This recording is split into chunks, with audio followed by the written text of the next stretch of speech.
existe depuis très longtemps, depuis la préhistoire. Chant, battement de mains, choc de pierre ou de bois. Mais l'histoire de la musique connue ne commence réellement qu'à partir de la naissance de la notation de la musique, le début du solfège au Moyen Âge en Europe. L'objectif de ce projet n'est pas de faire l'histoire de la musique, mais plutôt de partager mon expérience de 30 ans en enseignement ainsi que mes recherches effectuées lors de ma maîtrise en éducation. La musique adoucit les mœurs. La musique est capable de rassembler les gens, de créer des liens, de transmettre des émotions, de raviver des souvenirs, de donner de la force, de l'énergie, de déstresser. J'aime bien, elle est envie de tous les copains. Quand je la vois dire, hé, a dit maintenant, c'est le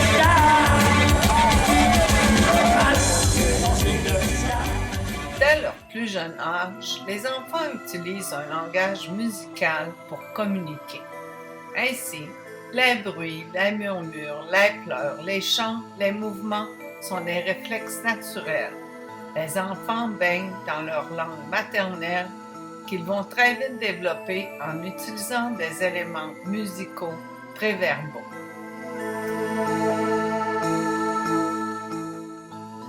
La pratique orale d'une langue doit se faire dès le plus jeune âge, avant l'âge de 7 ans. L'enfant a une oreille musicale.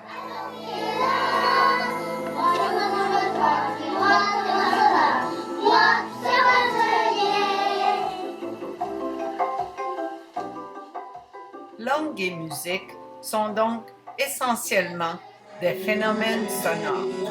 Imitation, écoute, perception, création sont des notions qui se rejoignent dans la musique et chez les langues étrangères.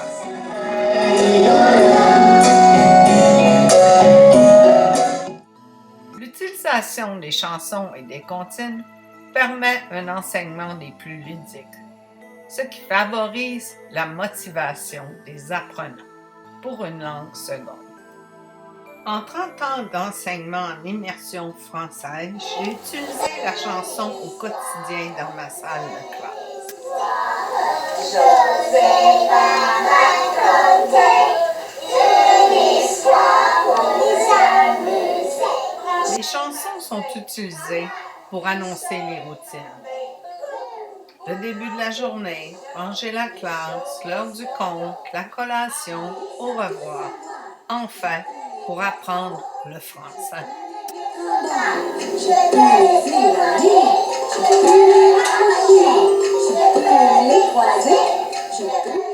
Ce n'est que vers les années 60 que la musique a été reconnue comme matière scolaire intégrée au curriculum pour la plupart des provinces du Canada.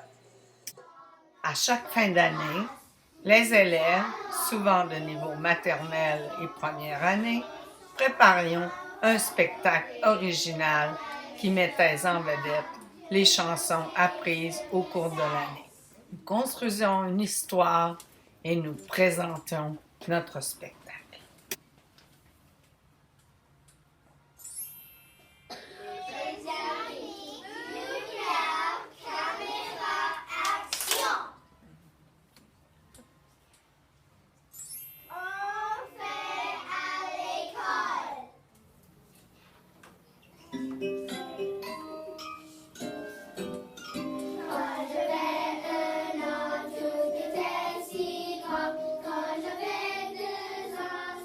Les bénéfices d'utiliser les chansons sont grands. L'acquisition langagière, le développement de la lecture et le développement intellectuel. La chanson en salle de classe est un excellent agent qui se prête à une foule d'activités d'éveil aux langues. Les activités didactiques visent à développer chez les apprenants une meilleure compréhension des phénomènes en jeu lorsque l'on chante dans une autre langue.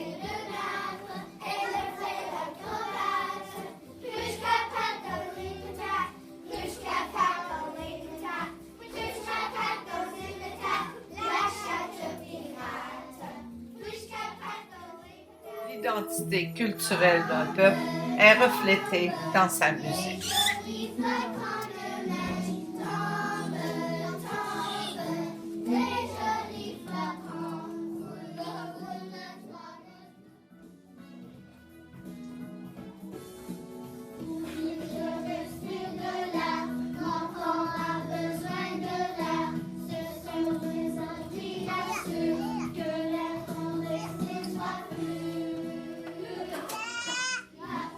La musique est un excellent agent de langue et de culture d'ici et d'ailleurs, d'hier à aujourd'hui.